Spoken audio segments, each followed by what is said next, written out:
Viewers, मुझे उम्मीद है कि आप सब लोग ठीक होंगे। मैं अपने आज के इस वीडियो ट्यूटोरियल में आपको एसक्यूएल एग्रीगेट फंक्शंस के बारे में बताऊंगा। अगर हम इसकी डेफिनेशन देखें कि in database management an aggregate function is a function where the values of multiple rows are grouped together as input on certain criteria to perform a single value of more significant meaning. SQL aggregation is a is the task of collecting a set of values to return a single value. An aggregate function performs a calculation on a set of values and returns a single value. Basically SQL aggregate function जो हैं वो मुख्तलिफ values पे जो है वो perform होते हैं और इसको अकॉर्डिंगली एक हमें सिंगल वैल्यू जो है वो प्रोवाइड करते हैं। ये इसकी डेफिनेशन या इसका हम वो कह सकते हैं जो मैंने आपको अभी डिफ़ाइन करा है उर्दू में, इसका समरी या खुलासा कह सकते हैं। अगर हम देखें कि एसक्यूएल के अंदर क्या क्या एग्रीगेट फंक्शंस मौजूद हैं तो वो है काउंट है, सम है, एवरेज है, मैक्सिमम है एंड मिनिमम फंक्शंस। ये जैसे आपने देखा कि जो मेरे क्या कहते हैं और उसके MS एक्सेल के जो मेरे ट्यूटोरियल्स थे, वीडियो ट्यूटोरियल्स, उसके अंदर भी ये फंक्शंस जो है मौजूद हैं, उसके बारे में भी मैंने बताया था। तो एक्सेल भी जो है एग्रीगेट फंक्शन रखता है और एसक्यूएल के भी अंदर एग्रीगेट फंक्शंस हैं। अब हम सबसे पहले जो हमारे पास एग्रीगेट फंक्शन है एसक्यूएल का वो है SQL count. The count function returns the number of rows that matches the specified criteria if provided. इसका अगर हम सिंटैक्स की बात करें तो syntax count column name from table name where condition है। वेयर की कंडीशन जो है ऑप्शनल है, आप चाहे तो दे सकते हैं। अगर हम सम के बारे में बात करें तो the SQL sum function returns the total sum of a numeric column. ये हमें जो है टोटल उसका जो है ना वो सम हमें प्रोवाइड कर देगा जो जिस कॉलम पे भी हम इसको अप्लाई करेंगे। इसका सिंटैक्स भी सेम है, select sum column name from table name where condition. Third जो है हमारा है SQL average. The average function returns the average value of a numeric column. Numeric column की एवरेज वैल्यू जो रिटर्न कर देगा। इसका भी सिंटैक्स जो है सेम है जैसा आप देख रहे हैं। इसके बाद जो है वो मिनिमम फंक्शन है। The SQL minimum function returns the smallest value of the selected column, और इसका भी जो है सिंटैक्स सेम है। अगर हम मैक्सिमम फंक्शन की बात करें, the maximum function returns the largest value of selected column.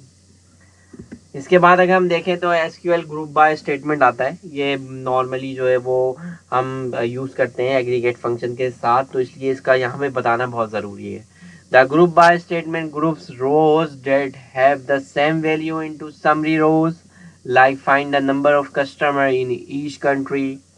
A group by statement is used with aggregate functions count, maximum, minimum, sum, average to group the result set by one or more columns.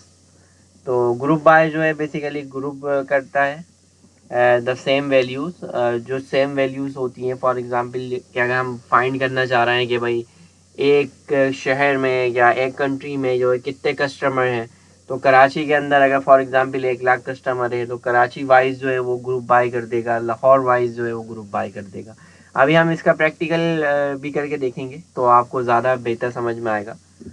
इसका syntax जो है वो select column names from table name where condition group by order by हम अपने previous में उसमें tutorials में देख चुके हैं। The SQL having clause, the having clause was added to SQL because the where keyword cannot be used with aggregate function.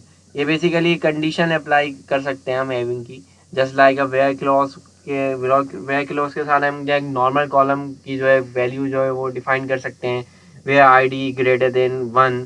But the aggregate function पे भी अगर हम चाहते हैं कि सम जो है जिसका रिटर्न हो रहा है फॉर एग्जांपल किसी कॉलम का तो वो 5 से बड़ा हो या उसमें 5 से छोटा हो, तो वो जो है वेयर की क्लॉज के साथ एक्सेप्टेबल नहीं होता। उसके लिए हमें हैविंग जो है वो यूज़ करना पड़ता है।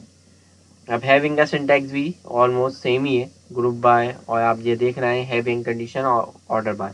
तो हम चलते हैं अपने वीडियो ट्यूटोरियल की तरफ। वीडियो को एग्जांपल हम किस तरह से कर सकते हैं। सबसे पहले हम देखने जाएंगे काउंट। और जैसा कि आपको पता है कि हमने इस वीडियो ट्यूटोरियल के लिए ट्यूटोरियल नाम के का जो डेटाबेस बनाया हुआ है उसके अंदर एक प्रोडक्ट का जो है वो टेबल मौजूद है, जैसे आप देख रहे हैं नीचे।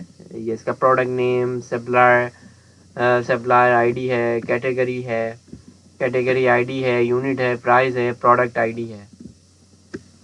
अगर हम काउंट को अप्लाई करने जाएं, for example select product ID, तो ये प्रोडक्ट आईडी का जो है वो काउंट कर देगा कि 6 प्रोडक्ट आईडी जो हैं वो इस कॉलम में मौजूद हैं, और ऐसा ही है।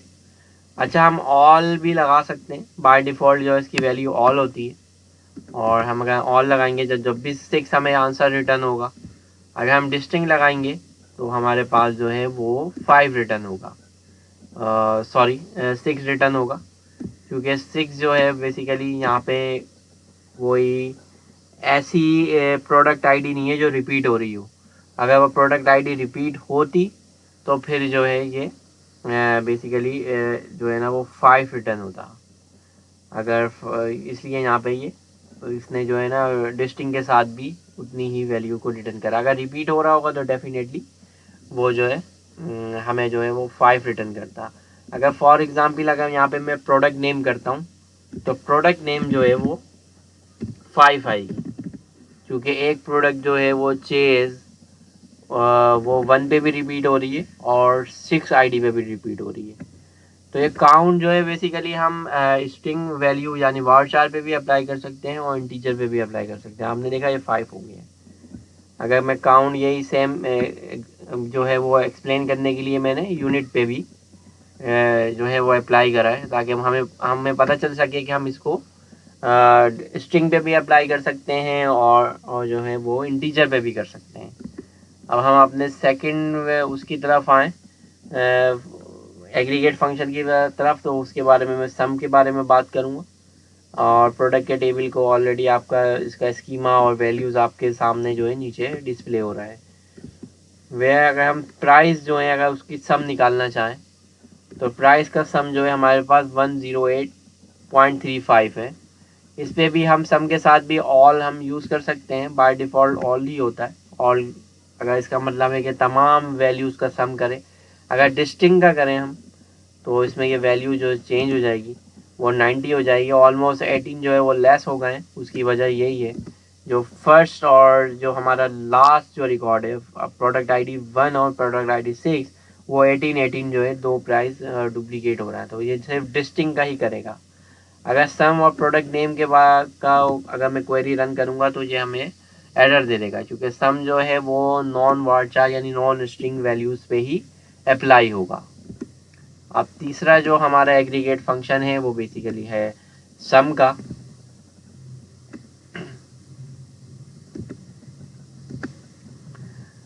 तो सॉरी, जो दूसरा है वो है बेसिकली सम का, और सम जो है मैंने फर्दर इसको एक्सप्लेन करा है दूसरे टेबल के साथ। क्वांटिटी यहाँ पे आप देख लें।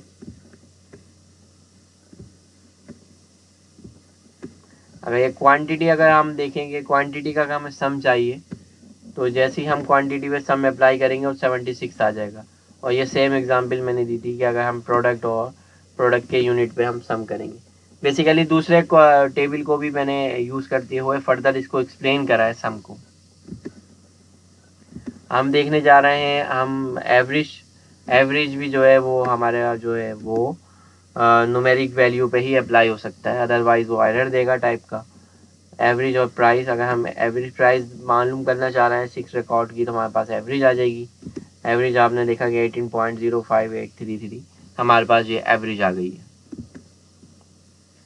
इसके बाद जो है इसके बाद जो एग्रीगेट फंक्शन देखेंगे वो है मिनिमम एंड मैक्सिमम, कि हम किस तरह से उसको फंक्शंस ये यूज़ कर सकते हैं। अब अगेन हम प्रोडक्ट अपने टेबल गेट कर लेते हैं तमाम, और इसमें जो मिनिमम प्राइस है वो ये बताएगा कि कम से कम प्राइस क्या है प्रोडक्ट की, वो है 10, और मैक्सिमम प्राइस अगर हम जानना चाह रहे हैं तो वो हमें बताएगा 22। हम वेरीफाई भी कर लेते हैं क्या ये सही रिटर्न हुआ है, और हमने देखा कि 18 और 22। 18 इज़ सबसे कम प्राइस है, और सॉरी अगर हम स्मॉलेस्ट प्राइस देखें तो 10 है हमारे पास। सबसे कम प्राइस जो है वो 10 है, और जो मैक्सिमम प्राइस है हमारे पास 22 है। और लास्ट अगर हम देखें अपनी एग्जांपल ग्रुप बाय की और ग्रुप बाय की और हैविंग की, तो वो हम इस तरह से देख सकते हैं कि फॉर एग्जांपल अगर कस्टमर का टेबल है तो कस्टमर का टेबल अब इसने ग्रुप बाय कर दिया है country wise. For example USA के जो 13 कस्टमर हैं, फ्रांस के जो हैं 11 हैं, जर्मनी के 11 हैं, ब्राज़ील के जो है वो 9 है। ये आपने देखा किस तरह से इसने कंट्री वाइज जो है वो डेटा प्रोवाइड करा है कस्टमर के टेबल से। अब हम हैविंग लगा रहे हैं कि इसमें रिकॉर्ड जो है ना सिर्फ वो रिटर्न हो जो कंट्री 5 से ज़्यादा कस्टमर रखता है। तो आपने देखा कि रिकॉर्ड सेट जो है हमारा सिर्फ 5 रोज जो है वो रिटर्न हुई है। जो 5 से कम जो कस्टमर रखते हैं कंट्री तो वो उनके रिकॉर्ड, उनके नेम और उसके नंबर जो है वो और रिटर्न ही नहीं कर रहा। तो यहाँ पे आपने देखा कि हम हैविंग लगा सकते हैं। अगर हम यहाँ पे अगर फॉर एग्जांपल अगर मैं वेयर लगाऊं तो ये हमें एरर देगा। तो एग्रीगेट फंक्शन के साथ हमें हमेशा कंडीशन के लिए हैविंग यूज होता है। ये देखा आपने, इसलिए हम इसको हैविंग यूज करेंगे। और अब ये हमें जो है एरर नहीं देगा।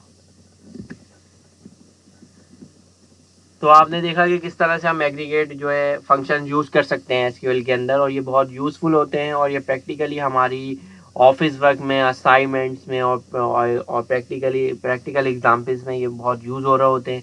इसको हमें अंडरस्टैंड करना पड़ेगा ताकि हम अपनी क्वेरीज में जो है उसको एग्रीगेट फंक्शन को यूज़ कर सकें।